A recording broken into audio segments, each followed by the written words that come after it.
dari Medina bahwa saya pun juga bersalah gitu. Itu yang saya sangat sesalkan karena Medina ternyata masih terus merasa bahwa diri dia benar. Oke. Bagian manakah Ica yang merasa dirimu disudutkan seperti ada bersalahnya?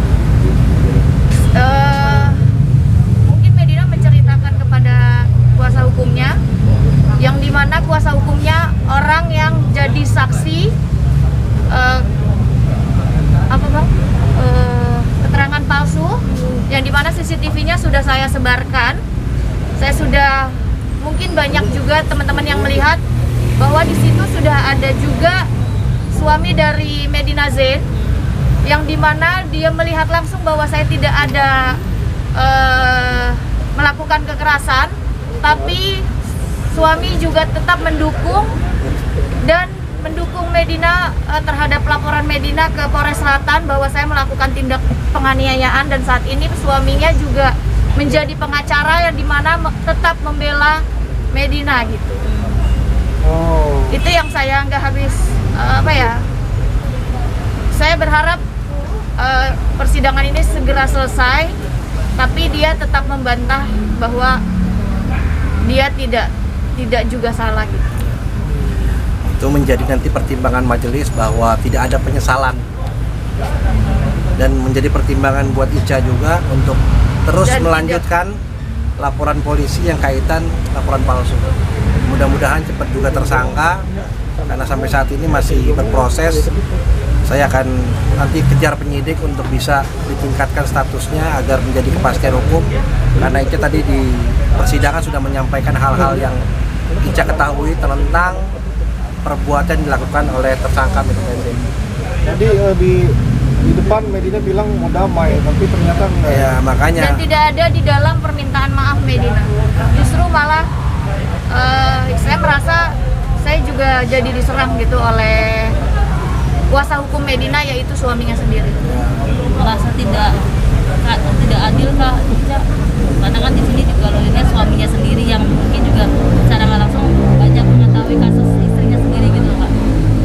Ya, Medina tetap dan suaminya tetap merasa benar. Ya, nggak apa, nanti kan kita lihat bagaimana hasil putusan pengadilan. Saya berharap hakim objektif memberikan putusan sesuai dengan peraturan perundang-undangan. Kak Ica bertemu tadi langsung dengan MZ sendiri seperti apa? Awalnya pertama saya melihat Medina, jujur saya kasihan ya. Jujur saya kasihan, mungkin saya masih bisa meringankan, tapi dengan adanya saya dicecer dengan pertanyaan-pertanyaan dari pengacaranya yang merasa saya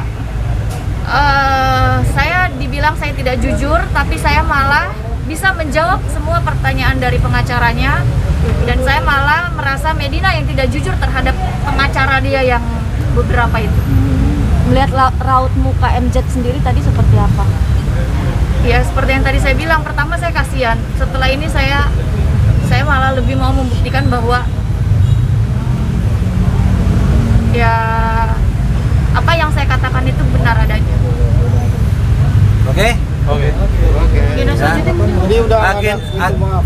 Gini, untuk permintaan maaf tadi kan disampaikan bahwa di sana Medina Zain sebagai terdakwa aja tidak meminta maaf kepada Ica sebagai korban atau korban atau pelapor, ya kan? Bahkan penasihat hukumnya malah mencecar Ica dengan pertanyaan-pertanyaan yang menyudutkan Ica, tapi Ica bisa jawab semua itu dengan baik, ya. Artinya kesempatan yang diberikan majelis hakim dengan dihadirkannya terdakwa dibuang sia-sia, karena di situ pertemunya Ica sama Medina. Selama ini ngirim surat kepada saya, ngirim surat kepada Ica minta maaf, tapi ternyata di persidangan nol besar.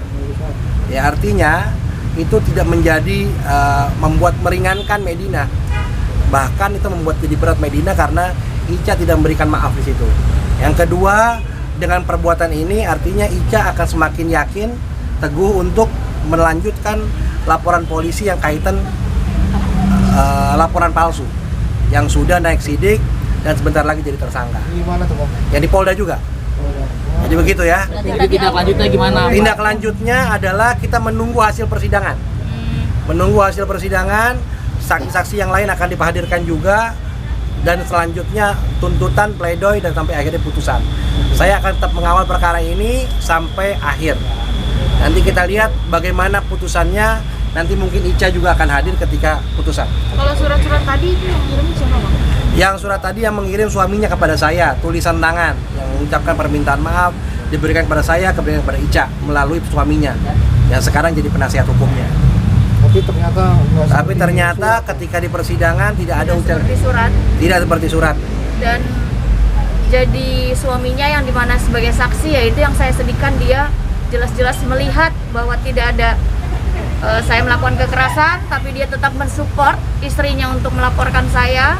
Setelah itu malah dia masih menjadi justru malah jadi pengacaranya gitu, yang jadinya berlawanan dengan saya, yang menyudutkan saya gitu. Berapa kali Bang surat Dikirim 1 kali ke saya, 1 kali ke Ica. dengan isi yang sama? Isinya beda-beda, yang kepada saya, kepada Ica, kepada Ica.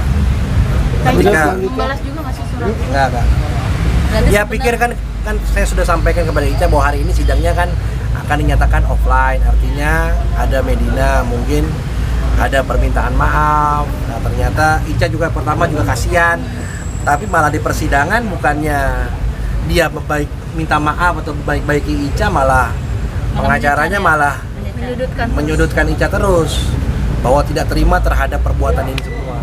Jadi kita lihat semua lah nanti hasilnya seperti apa. Jadi makin yakin ya Kak Ica untuk Ya. meneruskan proses yang di Polda ini. Insya Allah yakin. Oke?